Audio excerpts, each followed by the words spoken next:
Alrighty, well, welcome back. So where we got to last week, we had Paul introducing the letter. So this is a standard first century letter. It's a letter of friendship. And so like all letters, it begins with a standard format. It starts with the sender, then to the recipients, and then a greeting, and then something of a prayer. And so what Paul does with this already is blow it out of all proportion. So the length of Paul's greeting is longer than most ancient letters. So already Paul is taking this format that we have, that he has available to him, and he uses it, or he expands it, or utilizes it to his own ends in a way that was quite unprecedented. You don't really get anything like what Paul does with these letters.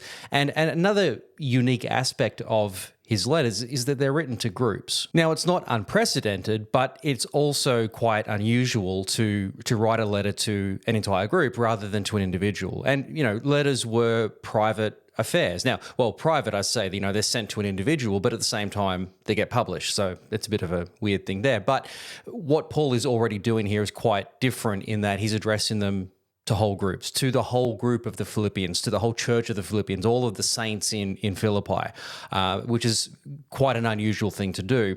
But because most of them couldn't read it, they're also functioning as speeches. So Paul writes them with an audience in mind, and an audience that's going to hear them rather than have the opportunity to read the letters. And so Paul is aware of this, and there's a sense in which it's sort of an unrelated point here, I guess, to some extent, but there's a point in which Paul is aware of the fact that he doesn't know everybody that's going to be listening to this letter. In the same way, recording this podcast, I don't know the people that are listening to it. I hope you're enjoying it, but I don't know who you are, and I don't know where you're coming from or any of that. And so there's always a sense in which, there's a sense of awareness of, well, if you don't know who is going to be listening to it, you just want to be, maybe there's a little bit more of an awareness of what you say or what you do, just being aware that there are people that are listening that you don't know, and you never will know. And so Paul is conscious of that. And so there's sometimes, I think, you find in his letters where he might just hold things back, or is maybe a little bit more diplomatic. Well, maybe that's not necessarily true, but there's always going to be a sense in Paul's mind that he doesn't know the audience. And more than just, even if Paul knew everybody in Philippi or knew the majority of the people in Philippi, there's still going to be visitors that are going to come, or people that are just, spying out the group. The Romans are a tyrannical empire, and they're suspicious. And there's going to be times where they send people into groups, or just send them in undercover. There was, there's cases under the emperors where you would have somebody who was a soldier but dressed as a civilian, just go in and start in a conversation with just a random civilian. Hey, how you going? What are you up to today? Just having a good old chat through the middle of the day. But what they're trying to suss out is what people's feelings are towards the emperor. And so they might just say, hey, what do you think about the emperor? This and that and the other thing. And they might say something a bit critical of the emperor, and all of a sudden they get arrested. Now, this isn't unheard of in modern tyrannies, where people are, just going in to try to hear and suss out what people are saying about the governments. It's a pretty standard practice, really, for a tyrannical government.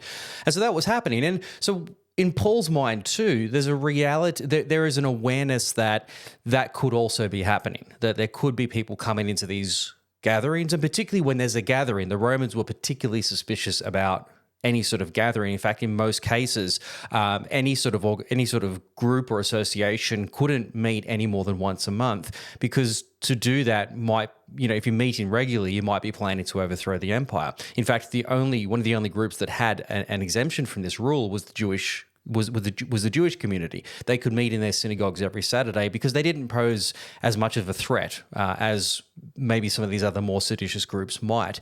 And so there was always that sort of suspicion around people who were meeting. So we sort of get a sense of that from Paul's letters. And so when he's writing these, he's writing them to be heard, but he's aware of who his audience is, but also, writing probably in the back of his mind the idea that, well, I'm not going to know everybody that's hearing this, and so having some sensitivity about some of the things that he's saying, and certainly not, whatever Paul thought about the empire, probably not great things about it. Would have been very careful not to be, disparaging of the empire or the emperor, particularly when he's in a Roman prison, but just as a general rule, because again, you just don't know who's listening. You don't know sort of how that information might be getting spread around. So anyway, Paul writes this letter, and we get into the section of it now where Paul is writing the speech component, the part where he's really the content of the letter. He's done the formalities. He's done the, dear such and such, I hope this finds you well,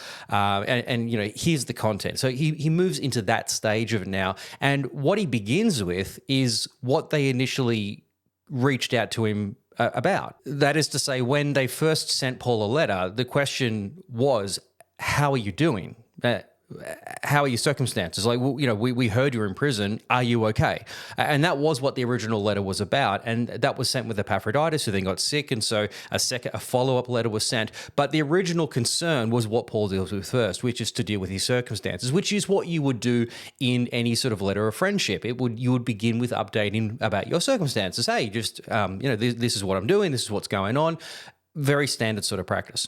So that's what Paul begins with, is to update his circumstances. Now, the reason why I wanted to talk about Philippians, particularly following on from the series that I just did on the prison epistles, is because it gives us a really good insight into Paul's mind from prison. And it's quite unusual because we don't have any real evidence or sources or testimony of people in the ancient world in prison. They're in prison, and that's it. You're not going to hear from them. They very often don't survive it, or they're not there for long enough to sit down and journal their thinking. We just don't have that insight into what it might have been like. And so, we've talked already about the circumstances of that, but this sort of gives us a really great follow-up to Paul's imprisonment, in that it's rather than, we don't know what happened next, in the sense that Paul went to prison in Rome, then Luke finishes his story. We just don't know what happened next. But this is what was happening next. We don't know when Paul got released and where he went from there. But this is sort of the next best thing, or maybe something even better, of what was it like to be in prison. And Paul is, what we see, very optimistic, very stoic, very much glass half full in the midst of a bad circumstance. And I'll talk a little bit about Stoicism throughout the rest of this series. But Stoicism, the basic idea of Stoicism is that, whatever your circumstances are really of no consequence. It's actually what you do with the circumstances that is of greater importance. So you can be going through a bad time, and if you're suffering through that bad time, the suffering is just in your head. It might be physical suffering, but the real suffering, the mental suffering, that's on you to control. You don't have to go through that. You let yourself go through that, and that's what we need to get under control. So physically we can suffer. That's fine. The body suffers. It's just part of life. But the mental suffering, the real anguish that cripples us and stops us from becoming who we should fully be, that's what we need to fight against. That's what we need to battle. And that's the thing that we have in control. And so what the Stoics would typically say is something to the effect of, people don't suffer from their circumstances. They suffer from their response to the circumstances. In other words, you can go through a bad time. Everyone goes through a bad time. But what you do with that is what really defines who you are and defines your character. So this is a very common philosophical school. A lot of people sort of adhere to that sort of Stoic idea, and it's still very prevalent today. There's sort of new movements of Stoicism that are emerging, but it really aligns a lot with what Paul talks about here. When Paul's talking about his experience in prison, it really would have resonated with a lot of Stoic thinkers of the time, because it has that same resonance. It has that same sort of outlook on the circumstances. A Stoic will say, look, you can go through a difficult time or be impoverished. That's unfortunate. You would be better not to be impoverished or go through sickness or a hard time. But it's also an opportunity to develop character and long suffering. And so therefore it's a good thing. if from those experiences you can develop something that you may not have otherwise gained in your character, then actually it's a positive, and you can see it in a different way. And so in a sense, Christianity has that same tone to it, or that same sort of idea to it. When Paul talks about suffering, he talks about suffering as what aligns him with Christ. For him, he sees Christ on the cross. He sees Christ suffering and dying for us. And that's what characterized Christ. That's what makes Christ so different from all of the other gods and all of the other philosophical systems and religions and cults and everything that you have in the ancient world, is that actually it embraces suffering. It's a movement that says suffering is actually a good thing. It doesn't see suffering, as that world did, as being something that was, the gods are against you because you're suffering. Your suffering is a sign that the gods are punishing you because you've done something wrong. No, actually, Paul would say the very opposite, which is that when we're suffering, we're actually aligned with Christ because Christ suffered. So therefore, why would we be surprised when we suffer? If we were the opposite of Christ, that would be the concerning place. If everything was going fantastically, if everybody loved us, if we never had a bad day, you would ask the question, are we really doing the Christian thing correctly? Because if we were, then we probably would be going through some hard times, because in that world, no one likes Christians.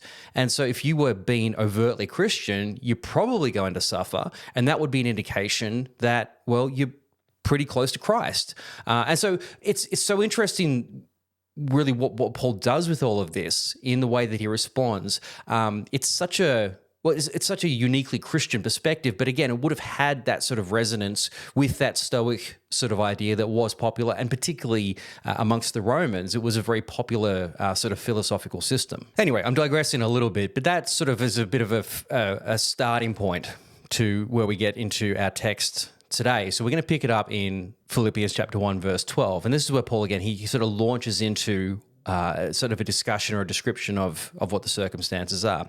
So he says in verse 12, "Now I want you to know, brothers and sisters, that what has happened to me has actually served to advance the gospel." It's such an optimistic starting point, such a positive starting point to what Paul's about to say. In answer to your question, am I okay?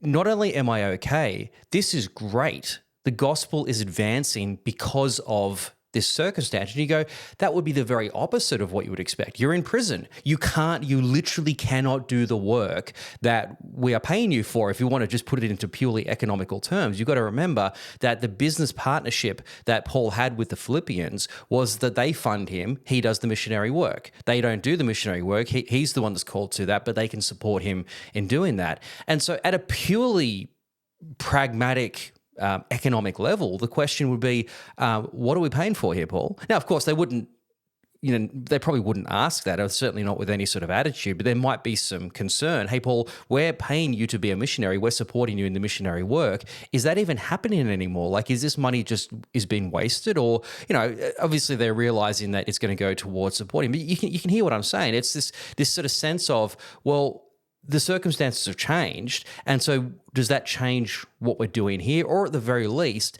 that's what is at the core of the relationship between Paul and the Philippians, is this ongoing support for him to do this missionary work. And that has changed. How has that changed? Because the obvious assumption would be that he's not doing the work he was called to, or that they're paying him for. So where are we up to with all of this? And so Paul, whether he's anticipating that question or whether that question was implicitly asked in the letter that they actually sent him that he's responding to, we don't know. But he's certainly going straight to the core of what might be the issue, which is, are you doing what we're paying you to do? Yes, I actually am. Now, you wouldn't believe it, and you probably wouldn't have imagined that this was possible, but actually, in fact, I'm doing the work of the gospel. It's going out in a way that we probably could never have possibly imagined. And it sort of brings us back to a reminder of what the immediate circumstances for Paul are, which is that he's in a Roman prison, he's under house arrest, and the next face that he's going to see, the next time he's released to go and do the next thing is to go and stand trial for this these circumstances that he's been sent to Rome for. He's been, he's been arrested for what was effectively a theological issue, this whole situation going on in Jerusalem. And through a series of events and over a couple of years, eventually Paul gets to the point where he says, all right, look, this isn't going to get resolved here. If I stay here for long enough, you guys are eventually going to kill me. So I'm going to make my appeal to Caesar instead and have him hear my case. So he's going to the high court. He's going to the Supreme Court of the land and literally about to stand before the emperor. And that's what's going to happen next. And so for Paul, despite the positivity around the circumstances as he sees it, there is still the imminent reality that any moment now he can stand before Nero, and at a time when Nero is becoming somewhat more crazed. He's starting to lose the plot a little bit. It's only a few years after this that he starts to persecute and actively kill Christians. So things are starting to get probably a little bit tense. And so Paul just doesn't know. He just doesn't know what's going to happen next. He could literally be called up for trial before he even finishes his letter and have to stand before the emperor. He just doesn't know that. And if he does, that's only going to go one of two ways. Either he's going to be released or he's going to face death. There's just no two ways about this. And so that's his imminent reality.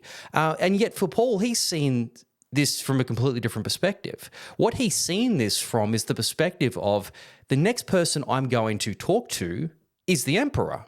He's literally the king of the world. When Paul stands on trial, he's going to have to give an explanation of why he's there. That's what the trial is about. The trial is literally about a theological dispute, and at the core of the dispute is the resurrection. I say that Jesus Christ came back to life. Well, I'm going to have to give you some context for that. Jesus is, I believe, the Messiah, and let me talk to you about the Messiah and all of the story that makes sense of who Jesus is to get to the point of now he's come back to life and what the implications of that are. That's literally Paul's argument. That is literally what the trial is about. So he's going to stand before the emperor, the king of the world, and preach the gospel. Now, I mean, when you see it, you go, oh my goodness, of course you're going to be positive about that. I mean, sure, it may lead to his death, but he's going to give a direct testimony to the king of the world, to the guy who, at the very least, it's in his power to determine whether or not Christians have an easy time, whether or not they're persecuted. Now, of course, he's going to go the wrong way and persecute them later on, but there's so much potential outcome of this, and for the good, that could have ramifications for the entirety of the Christian world up until that point. So there's so much at stake, and Paul has this opportunity to be the primary spokesman to the emperor himself. Now, just as a timeline thing, just think about how almost miraculous that is. Only 30 years prior to this, Jesus was, walking around Nazareth and Galilee, preaching and, gathering together 12 disciples and preaching in little villages and, having arguments in synagogues. He was a nobody. He was an absolute nobody. He was just this one of many rabbis of the time in that particular place talking about an obscure, esoteric little religious belief that's happening in the furthest reaches of the empire, and a part of the empire that we don't really even pay much attention to. It's a guy of absolutely no consequence whatsoever. And when the Romans crucified him, they were convinced that that was it. The story's over, and this probably won't even get back to the emperor. Pilate would be like, all right, that's just, the day's done. Jesus is dead. What about the other two guys? They're both dead. Yep, okay, cool. Let's get on with our weekend, right?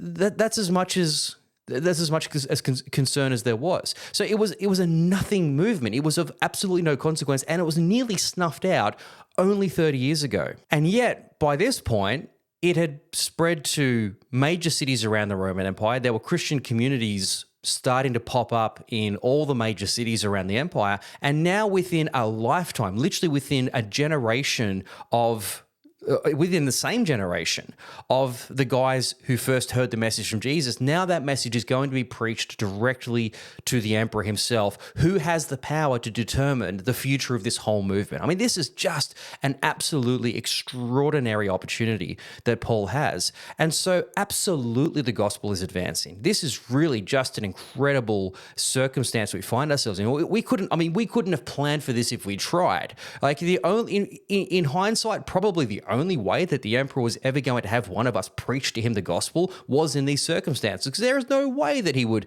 give the time to, have a Christian come and preach the gospel. That's just not going to happen. That is absolutely not going to happen. But now he's compelled to listen. He has to listen because Paul's making a defense. This is an absolutely extraordinary circumstance, and probably the only way that probably could have happened at all, and certainly within such a short space of time. So for Paul, his optimism is really well-founded. But at the same time, it takes a certain character, I think, to recognize the positivity in that. If Paul was a really narcissistic sort of person, if he was a very sort of selfish, it's all about me, woe is me sort of person, which unfortunately a lot of people are like, they would not see the positive at all. They would be in this circumstance of going, yeah, but this is so terrible because I should be free. Why am I in prison? I'm unfairly imprisoned. And, it was an unjust imprisonment. Paul shouldn't have been there. Even the people that sent him there acknowledge this guy should never have gone to prison. He should never go to Rome. This is crazy. So Paul has every right to say this just isn't fair, because it wasn't. It was ridiculous that he was in these circumstances. And if he did turn around and say, nah, I give up, this is stupid, what a waste of time, he would be well within his rights to do that. But he's not built that way. He's suffered so much for Christ. Like, what's an imprisonment? At least I'm not getting beaten here. Like, at least I'm not getting flogged and shipwrecked here. This is probably an upgrade compared to some of the stuff that I've been through over the last 10 years. Sure, I might die from this, but I'm going to die anyway. He's nearly 60 years old. He's outlived most people from that world. Like, everything about his life is at a point where, you know what, if this is the last thing I do, what a great way to go out. I mean, if I do die, as he's going to say later on, even that's a gain for me. So, I've got the wins on the board. I've done great things. It's been a pretty remarkable life. And if this is the way that I'm going to go and meet my Savior, could be worse. I could die of disease like most people do. Like, for all of that, Paul is able just to sort of grab a hold of the positive reality of the circumstance. There is a negative reality, but there's also a positive reality as well. And to be able to see in this, not just a pretty cool opportunity, but this is a miracle. This is an extraordinary opportunity. So Philippians, you guys have been sending me support and wondering if it's actually achieving what it originally was for, which is to spread the gospel. Let me tell you, it is doing something we could never have imagined in a million years. This is an absolutely miraculous situation that we find ourselves in. So he goes on then in verse 13, as a result, it has become clear throughout the whole palace guard and to everyone else that I am in chains for Christ. Okay, so you talk about a pretty extraordinary opportunity that Paul has to preach to the emperor. It's not just to the emperor he's going to preach, it's to his entire guard. So he talks about this as the palace guard. The Greek word he uses there is the word praetorian. You might have heard of a praetorian guard before. Basically, the praetorian guard is the personal army of an emperor, of a ruler, and it wasn't just something the Romans did, but any sort of tyrannical rulers will have their own personal army. People that are around them, it's just their sole commitment, their sole focus is the protection and to do the bidding of their master, of this ruler, whoever this person might be. And you say, oh, well, isn't that like a secret service sort of thing, like the guards to protect? No, not really. Think about, say, an American president who has a personal guard whose job it is to protect the president. The president can't say to that person, go and kill my political enemies, or, go and do my bidding and, hurt this person, or whatever it is. They can't. They're not there at their beck and call. They're not there at their disposal to do whatever their personal bidding might be. It's just simply there to protect them. Now, that is obviously one of the functions of the Praetorian Guard, but as an extension of that, it's their job to assert their authority. Now, all Roman magistrates have something like this. They have some sort of guys that are there to do the physical the physical implements of punishment, the people that actually mete out the punishment that a magistrate might dictate for somebody.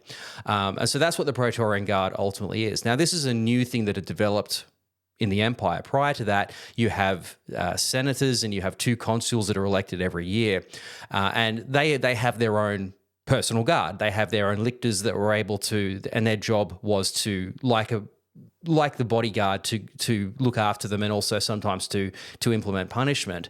But this is an entirely different thing. This is actually an army. This is not just trained bodyguards, but this is the crack troops of the Roman army who are employed specifically as an army. They are actually military soldiers, and it's their job to do military action. Now, these guys would have numbered 500 to 700 people. It doesn't sound like a lot, but they are centered in Rome. And the other thing about Rome is that you're not actually allowed to be a soldier in Rome. If you come to Rome, you must be a civilian. If you've come back from war, if you've come back as a part of your army, you need to put on civilian clothing, take off your military uniform, put on civilian clothing, because you're now a civilian. Because if you come to Rome dressed in your military uniform, that's a declaration of war. You're coming with only one intent in mind, which is obviously to attack Rome. And so as a way of protecting that, we're going to ensure that you can't turn against us and commit treason. You need to strip off and become a civilian again. And this is what the whole situation with Julius Caesar was about. When he crosses the Rubicon, what he's doing is he's crossing into Roman territory. He's crossing into Rome itself as a soldier. What he should have done was to take off his uniform and go back to being a civilian and then come to Rome as a civilian. But the problem for Caesar at the time was that if he came back as a civilian, he would have been arrested because they were charging him with various things, and he would have been arrested. He would have been tried, and he probably ultimately would have been executed. And so what he does is he comes back instead as a soldier. In that sense, you could try and arrest me, but I'm going to fight back. I'm coming back as a military soldier here. So that was always the way in Rome. You could never have any army presence within Rome because that was a direct threat. But that changed under the empire.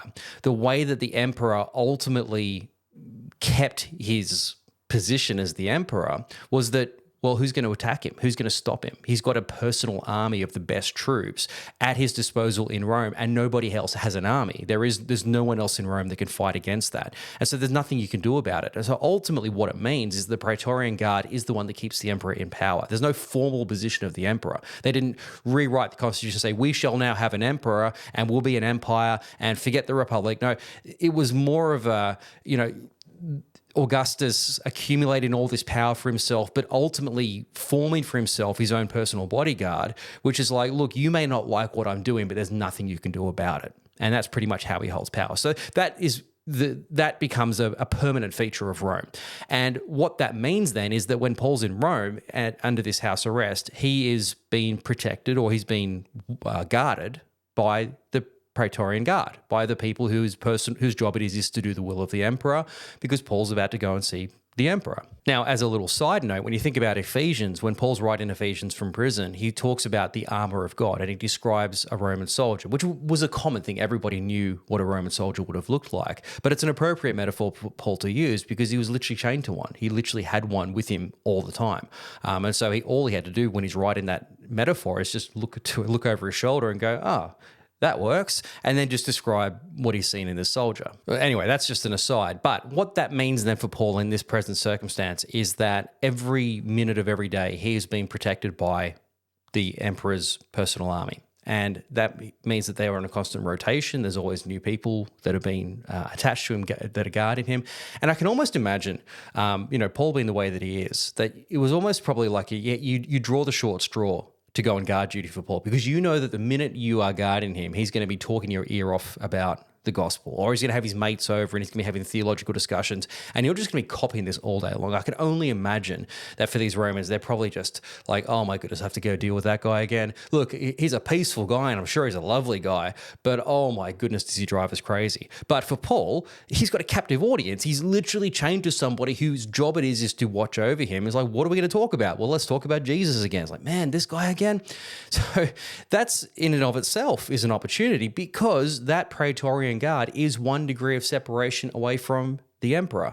And so even the emperor probably would have been hearing stories about this Paul guy, and he won't shut up about Jesus, and all of that's probably been filtered back to him as well. So, I mean, the opportunities that Paul has to share the gospel, it's not just that I'm going into a city and I might convert a house, and that house now becomes a Christian community, and that's really great. And that's what Paul's ultimate strategy was. No, if I can get this guy converted, I mean, if I can at least get the gospel into this guy's heart, that's the whole empire done. That's the whole thing is taken care of. This is absolute, talk about influence. Just imagine if the emperor became a Christian, what would happen then? Well, we know because of Constantine. The ideas that Paul must have had. I can only imagine this keeping him up at night. Like what opportunities might I have? What could this become if this plays out to its logical conclusion? And so Paul's he's an optimist. He's just like, because of my chains, the whole Praetorian Guard knows why I'm here, because, well, he's under arrest. And it's like, what are you in for? Let me tell you about Jesus, because that's literally what I'm here for. So he's constantly got these opportunities to preach this gospel and a degree of separation from literally the king of the world. So all of that is an extraordinary opportunity that Paul has. And so his answer to the Philippians again is, guys, in answer to your question, it is incredible the opportunities that I'm getting here. So it goes on, verse 14, and because of my chains, most of the brothers and sisters have become confident in the Lord and dare all the more to proclaim the gospel without fear. So you might have seen this with leadership. Now, I'm not an expert on leadership in any way, but I've been around church and organizations for long enough to know that if you've got a leader that does all the work, nobody tends to do anything. Everybody sort of becomes a bit lazy and it becomes a little bit micromanaged, and it's not an effective way to do anything. You're just reliant on this one person, and if something doesn't get done, it's because this person hasn't done the work. It's a completely different thing when you empower everybody around you, but by saying, I'm not going to do this anymore, somebody else needs to do it. Who's going to step up? And giving opportunities for people to start to do the work in your place. And in doing that, you create more workers, you create more leaders, and the work is done to a greater scale, because now instead of you doing all the work, maybe you've got 10 people doing the work, and suddenly 10 times the productivity is possible. When Paul was in Ephesus, he did the same thing. His church planting strategy used to be, I'm going to go and plant all the house churches. Now when he gets to Ephesus in his third missionary journey, he says, I'm going to train up church planters, and I'm going to send those guys out to do that work. And so that becomes his new strategy during that third missionary trip. But he has the same sort of thing happening here.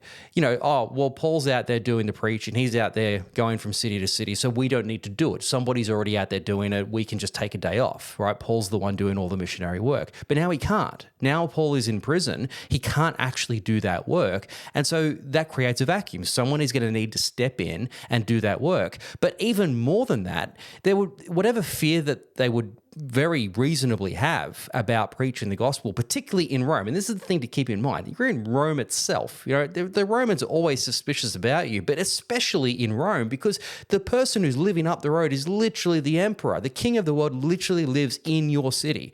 And so whatever he thinks about Christianity is what the whole empire thinks about, but it's going to be felt the heaviest in Rome. So the Christians in Rome have kind of got that extra pressure where, again, the emperor's right there. And if something's going to go down, it's going to happen here first. So there might be a natural hesitation to be avert about your faith, to be, open about your Christianity in a place like Rome. But then you see Paul, and he's quite joyous, quite optimistic about being in prison for Christ. It's like, well, hang on, if he can do it, why can't I? Right? Maybe this can be done, right?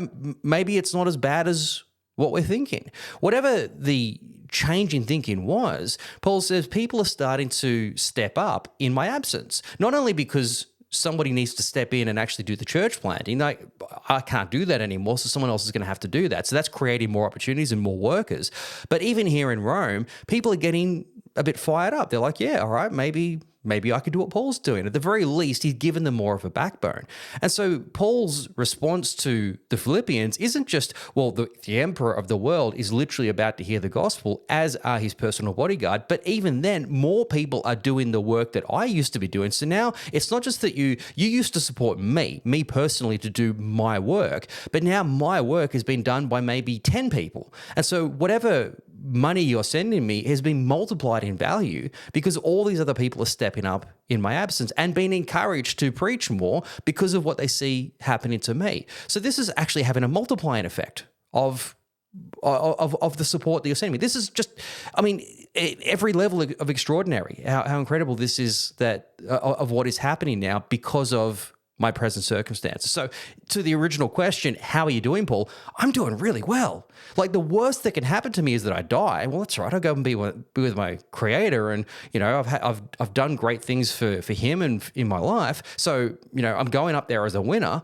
But at the same time, while I'm here, great things are happening and things that we couldn't have even imagined before, that we couldn't even plan for. So this is all just really, really good circumstances. So it says in verse 15, "It is true that some preach Christ out of envy and rivalry, but others out of goodwill. The latter do so out of love, knowing that I am put here for the defense of the gospel. The former preach Christ out of selfish ambition, not sincerely, supposing that they can stir up trouble for me while I'm in chains." And so he says, look, there is a knock-on effect of me being here, is that others are preaching the gospel. Now, to be fair, people got different motivations for preaching. In some cases, and people with goodwill, they're preaching because I've created a vacuum, right? Somebody needs to do the work that I was doing, and others are just being encouraged and empowered, seeing my example, going, okay, maybe it's not as bad as we thought, and they're getting more courage to go and carry on the work that I would otherwise be doing. So there is one group of people encouraged to preach because of my circumstances that are doing it for good purpose. They're trying to build on the work that I would otherwise be doing. So that's great. I mean, I would love to see more of that. However, there are also people who are preaching with bad intentions. They're preaching almost to try to work against me somehow. Now, what that would probably be would be there was a certain group of people that Paul actually has rebuked in Rome before. Now, just as to backtrack a little bit, Paul had previously sent a letter to the Romans. We call it Romans, right? The first of Paul's letters in our New Testaments. Paul wrote that letter a couple of years prior to this. So he wrote that letter in about 56 or 57. Paul's now writing this in about 61. So about 4 years has gone by, which is still not that long ago. When Paul wrote that letter, he was writing from Corinth, anticipating going to Rome eventually and having them send him on his way to Spain. So he talks about that in Romans 15. Unfortunately, he said, I'm going to go to Jerusalem first, then I'm going to come to you and hopefully have you send me on my way to Spain. But then he got arrested in Jerusalem, and that's the story we talked about in the previous series. But Paul had sent a letter to the Romans. Now, the thing about the letter to the Romans is that he doesn't really do much in the way of correction because it's not his church. He's writing to the Romans because he wants their support. And so what he prioritizes is to share his gospel with them. This is what I preach. If you're going to support me in Spain, this is what they're going to get. So you need to know what the product is, because particularly for a lot of you don't know me, Paul had never been to Rome. He didn't plant that church. He had nothing to do with that church, but it was also an old church as well. It had been around for at least 20 years. I mean, that church goes back probably to the day of Pentecost. So that's a much, much older church. In fact, it was a church that was started before Paul was even a Christian. So it's one of the earliest ones that there was. And again, Paul had nothing to do with it, with its planting or with its growth. He'd never been there before. And so he can't just come in and say, I'm the Apostle Paul, give me money, right? Or he can't come in and say, I'm the Apostle Paul, so you need to stop doing that. He doesn't have the authority to do that. It'd be like, a pastor being a guest speaker in somebody's church and starting to make demands and starting to correct people. That's just not, you don't do that. That's just not good form. So Paul's not going to do that. But there is one situation that he does say something about, which is some divisions that are happening in the Roman church over meat, over the eating of meat. What seems to be happening is that there are some Jewish Christians who are refusing to eat meat, and there are Gentile Christians who do. And for obvious reasons around kosher, the food that is available is only meat that's been sacrificed to idols, because all meat has ultimately been sacrificed to an idol, or it's pigs, right? I mean, that's the majority of meat that you eat in the ancient world is pigs because it's so readily available. Whatever the case is, it's meat that no Jewish person can eat. It's not kosher. I can't do that. And that's true for a lot of Christians. The Jewish Christians are still holding on to that custom of not eating this unclean food. But they're still coming to church together, and you've got some Gentile Christians who don't have that same concern about kosher, who are eating meat. And it's a question then of, is it allowed to eat idol meat at a Christian feast?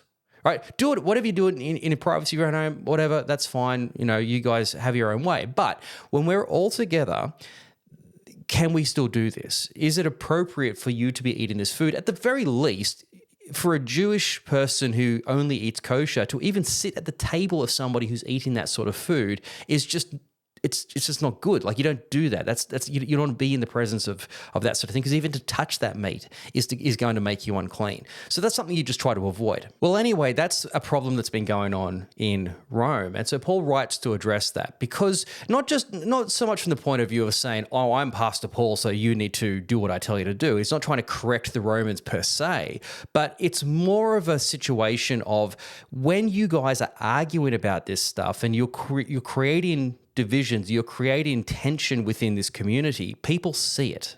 That's the problem. The Roman Empire is one that is only concerned about harmony. They're only concerned about everybody being united, everybody having a shared value system to whatever extent. And if a group is being seditious or they're arguing with each other and they're threatening that harmony, that's a problem. That's going to potentially tear apart the empire. So we're going to stamp that out as much as possible, because it's tantamount to treason to behave in that way. So what Paul is concerned about at that point is that this Roman church is potentially dividing over something as stupid as food, of something as innocuous as what they're eating at the meal. That's okay. I understand the premise of the discussion, but the way that you're carrying on about it is problematic, because if the emperor sees the Christian community in Rome as being somebody who just argues and carries on over food, what does that say about Christianity throughout the empire? Christianity is becoming more known by this point. People are starting to recognize it and see it as its own thing. If they're known as a group that is continually arguing with one another over stupid issues, maybe we need to stamp it out. Maybe we need to do something about it to make sure that they don't become a problem for us. And so Paul's concern at that point when he's writing to the Romans is to say, guys, can you just settle down, because whatever you do is going to have effect on us out here outside of Rome. If the emperor sees you and doesn't like what you're doing, he's going to have that same attitude or response to all of us out here. So we all suffer because of your stupidity. Because remember, he's literally up the road. Whatever you do, he knows about. And so he will respond, and we might suffer as a result. So Paul responds to that and he says, look, guys, can you just chill out? At the end of the day, it's not worth arguing over. And what Paul really sort of comes down to, the point he sort of lands on, is that the people who are eating meat are probably the ones in the right, the ones that are strong, the ones that don't have that same conviction about food. He's pretty much like, I agree with you guys. I'm pretty much on your side.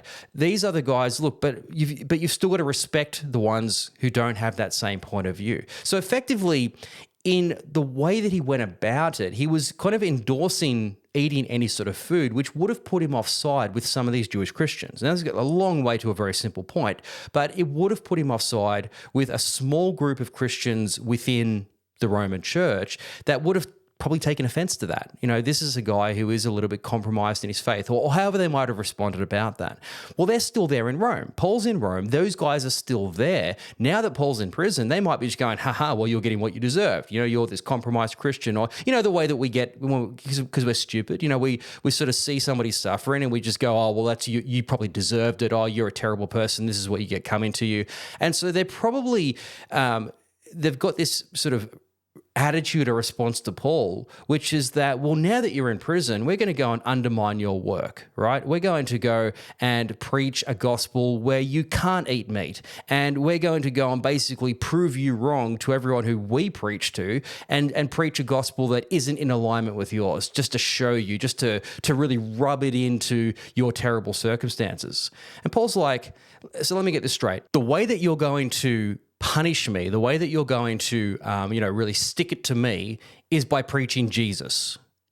Are we clear on that? Yeah, we're going to preach Jesus, and preach Jesus that doesn't eat meat. And you go, okay, just to double check. You're thinking that you will make my life harder by going out and preaching Jesus. Is that what we're saying here? Yeah, that's exactly what we're saying. Right. Okay, have at it. I mean, you know, that's like saying to somebody in the Salvation Army, I'm going to show you, I'm going to go and feed the poor, but do it in a different way to you because I want to show. Like, what? you feeding the poor. Great. Go for it. Yes, go and preach the gospel. Go and do the thing that you're meant to be doing. Paul says, look, whatever the case, the gospel's been preached. So even the people that are trying to do this to hurt me because of my difficult circumstances, we still win. The gospel still gets preached. So this is great. All of it, even the bad stuff, even the people that are trying to do bad stuff are still doing good stuff at the end of the day. This is all a win. This is all just circumstances we could not have planned if we had had a million years to try to plan it out. And so he finishes in verse 18. He says, but what does it matter? The important thing is that it is in every way, whether from false motives or true, Christ is preached. And because of this, I rejoice. So Philippians, to answer your question, am I doing okay? Absolutely. Are my circumstances difficult? Sure. But in response to maybe concerns you have about whether or not I'm being fruitful or whether or not I'm being, able to continue on the work that you're supporting me in, oh, absolutely. And in ways that we could not possibly have imagined. Not only am I about to preach to the emperor at some point, I'm also preaching to his personal guard on a daily basis. And I'm getting new people to preach to me every day because the guy that I had yesterday didn't want to come and see me again. I've got all these opportunities to preach continually. And more than that, I'm not out planting churches, but now people are going, well, okay, Paul can't do it. Somebody's going to have to step into the void. So now all these other church planters are probably rising up to fill the place. And even more than that, the people in Rome who might have otherwise been a little bit shy about their faith are stepping out because they're looking at me going, well, if he can do it, so can we. And even the people who are trying to hurt me, the people that are trying to, undermine my work are doing it by preaching the gospel, by doing the very thing that I would have been doing anyway. I mean, all of this is just win after win after win. So yeah, it's a difficult circumstance. And again, I could die. This could all end with me being executed by the emperor. But whatever, the gospel is being preached, which is exactly what I've been called to do. And so however that's going to happen, it's a win. All of it is an incredible outcome. So again, to your question, how am I doing? I'm doing amazing. How are you guys doing? So anyway, at this rate, we're going to be moving through Philippians fairly slowly. Hopefully that's okay. Hopefully you're going to get a lot out of this. But at the very least, what a great positive starting point that we have in the beginning of this letter. And really, I guess the encouragement, the takeaway for us is how do we see our own circumstances? How do we respond in our own difficult times? Do we see it as being, woe is me, this is so bad for me? Or are we seeing the opportunities that maybe God's providing through these difficult times? Are we seeing the hand of God, like Joseph in prison? You guys sold me into slavery and sent me off to a prison, but yet God was in control of that. God was actually orchestrating that so that I could save the world. Do you have that sort of approach, or is it more of a, no, this sucks and my life is terrible and everybody's against me and all that sort of thing? Well, that's a you thing. That's how you would respond to those circumstances. And really, as we can see with Paul, is, well, even in the worst possible circumstances, God still did incredible things. And so I rejoice. I'm going to continue to rejoice as a result of that. So anyway, that's it for this week. Hopefully that's been helpful. And we'll come back next week and we'll continue on with the rest of this chapter and eventually the rest of the letter. So have a great week and I'll see you next week.